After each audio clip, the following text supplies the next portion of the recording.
അതിങ്ങനെ കഥകളൊക്കെ പറഞ്ഞിങ്ങനെ നിങ്ങളെ കൊണ്ട് സഞ്ചരിപ്പിച്ചുകൊണ്ടിരിക്കും. ഈ കഥ പറയാൻ എനിക്ക് നല്ല മിടുക്കുണ്ട്, പക്ഷെ എനിക്ക് സംവിധാനം ചെയ്യാനുള്ള മിടുക്കില്ല.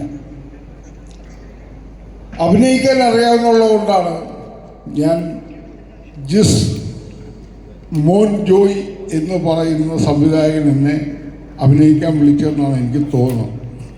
ജിസ് മോൻ ജോയ്. തൊട്ടടുത്തിരിക്കുന്നത് എൻ്റെ മകനെ തേച്ചുകൊണ്ട് പോയ നായികയാണ്.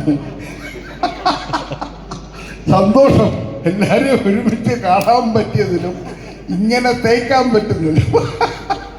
ഞാൻ ഇന്ന് ഈ വേഷം കെട്ടുന്നത്, ഞാനൊരു ജുബ്ബ ഉണ്ടാവുന്നത്, പക്ഷെ എനിക്ക് തോന്നി എന്നെ കിളവനാക്കി കളയാൻ വേണ്ടി, കടപ്പ് രോഗിയാക്കി കളയാൻ വേണ്ടി ഒരു ശ്രമം നടക്കുന്നുണ്ട്.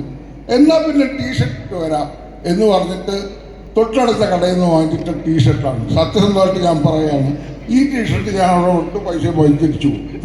Thank you so much. ഈ സിനിമയ്ക്ക് എല്ലാവിധ പ്രാർത്ഥനയും ആശംസയും.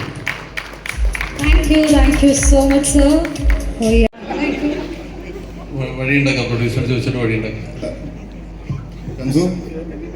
ഷംസു ഒരു ഇതിൽ ഒപ്പിച്ച് എനിക്ക് നോക്കാത്തതെന്ന് വെച്ച് കഴിഞ്ഞാൽ എന്താന്ന് മനസ്സിലായ സഭാകമ്പ എന്താ ഇല്ല എന്നാൽ നമുക്ക് അരങ്ങൊഴിഞ്ഞാലോ? Thank you. അപ്പോൾ എല്ലാവരും പടം കാണണം അല്ലേ, ബോറടിപ്പിക്കാതെ. Thank you. Thank you so much.